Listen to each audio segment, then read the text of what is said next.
Humanity is on the cusp of a colossal shift in understanding, one that will completely rewrite our relationship with reality itself. I'm Leanne Rose, psychotherapist, advisor to some of the world's most influential leaders, and the channel for a structural intelligence known as the Galila Collective. On this podcast, we explore what becomes possible when consciousness is understood not as a byproduct of the brain, but as the fundamental substance of the universe itself, capable of completely reshaping the material world we live in. Welcome to Consciousness First.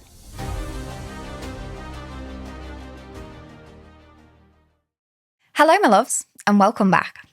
Today, we are going to be getting into a very important conversation around this consciousness first hypothesis, and that is the evidence base, or the lack thereof. So before I dive into some of the core reasons why there really isn't a strong evidence base for this consciousness first worldview that is established and recognized, I want to tell you a short story about how I stumbled into this information, if you like. So, as I've been playing and experimenting with this concept, and I have been seeing the evidence of what is possible for me and those individuals that we've been playing with in our one-to-one spaces, in our group circles, in our programs, it became really clear to me that this information is vitally important for us as a species. What also became crystal clear to me is that anytime we use the terms consciousness or energy, it's automatically ostracized as spiritual fluff. And then the validity of the concept itself is not taken seriously. Last year for me was all about evidencing what's possible. That is my mission, is about evidencing to you what is possible when we're moving from this expanded point of view. And so, with my evidence-based background, what I decided I was going to do was pursue a PhD. I decided that I was going to build some evidence for this perspective in a really scientifically robust way. And so I started to explore putting together a research hypothesis, a research proposal to start my PhD. And I quickly realized how bored I would be in an institution that actually is fundamentally rooted in a matters first approach, the direct opposite of what I would be attempting to evidence. It became really clear to me just how far back I would have to go in order to just be accepted in these institutions. And that's when I started to discover pioneering researchers like Thomas Campbell and Rupert Sheldrake. And I observed the way that mainstream scientific communities actually treated these individuals in the same way every other pioneering individual in history has been treated. Ostracized and told that their research is pseudoscience. It's not valid. Why? Because it threatens the worldview that our current scientific communities are all built upon, which is the idea that matter is fundamental and that primary is secondary. Those that dare to question that fundamental worldview are ostracized. We are told that they are not valid researchers just because they don't go along with the status quo. And honestly, this created a sacred rage within me, because what this is doing is dramatically reducing where our species can actually go purely because we are scared to change. So these are the three reasons that I want to talk about today that you don't see huge amounts of empirical evidence to support this hypothesis. It's not because it's not real. And one of the things that angers me most about mainstream science is that we take the idea that something cannot be evidenced yet. We take that as evidence that it does not exist. But we are learning more and more and more how that narrow viewpoint has stopped us from actually expanding our understanding of the world. So, reason number one that you are not going to see huge amounts of evidence for this hypothesis that are readily available is that humans are allergic to change. We hate it. We are actually terrified to change. Now, there are reasons for this that are built out at source level.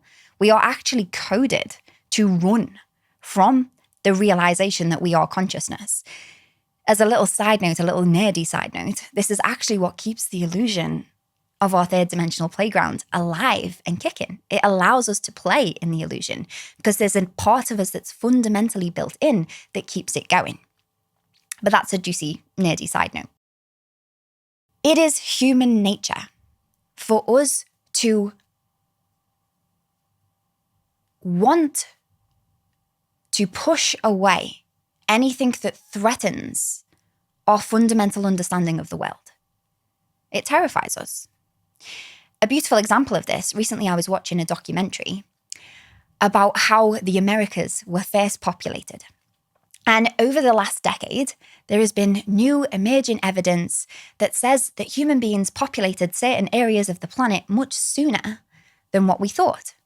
And there is uproar in the scientific community because what this does is it shakes the foundations of what we thought was our origin.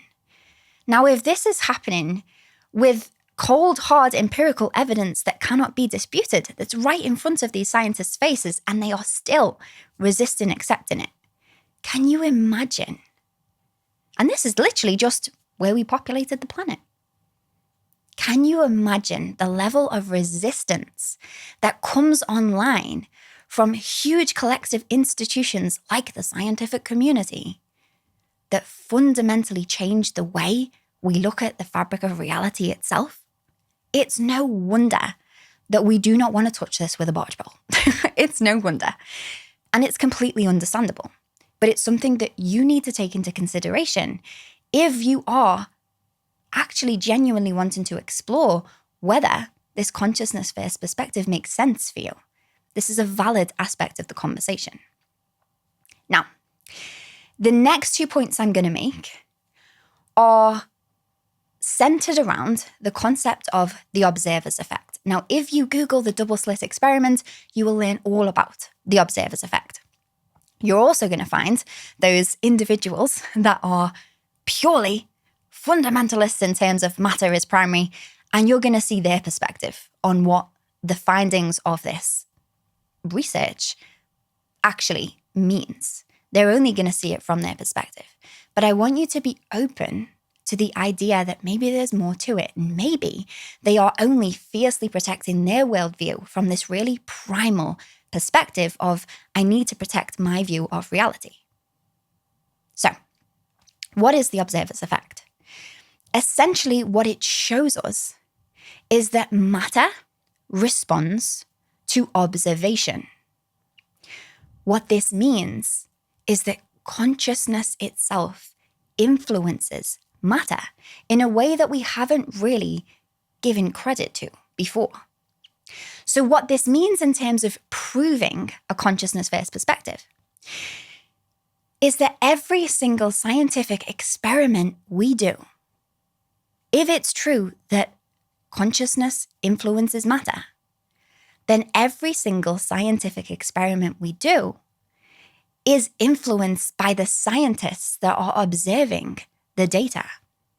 So this isn't just about scientists holding a bias around their worldview. What this actually means is that the data itself changes in response to the scientist's observation. Now let's zoom out a little bit from this. If our accepted mainstream worldview in science is that matter is primary and consciousness is secondary, if that is the worldview that we hold as a collective, that is the belief system that's ingrained into our beingness, then that means every scientific experiment we play with is going to be ingrained with that truth, because matter is going to respond to the fact that that is what we are expecting to see in the results. Now, that's a powerful aspect of this conversation, which leads me on to the next piece. If this is true, that consciousness is the only substance in the universe, and that matter is responding to consciousness, but most human beings, especially in the scientific community, are only ever observing matter from the idea that matter is primary, and therefore matter is responding in that way, what this also means is that we're not taking consciousness into consideration as a variable in our scientific experiments.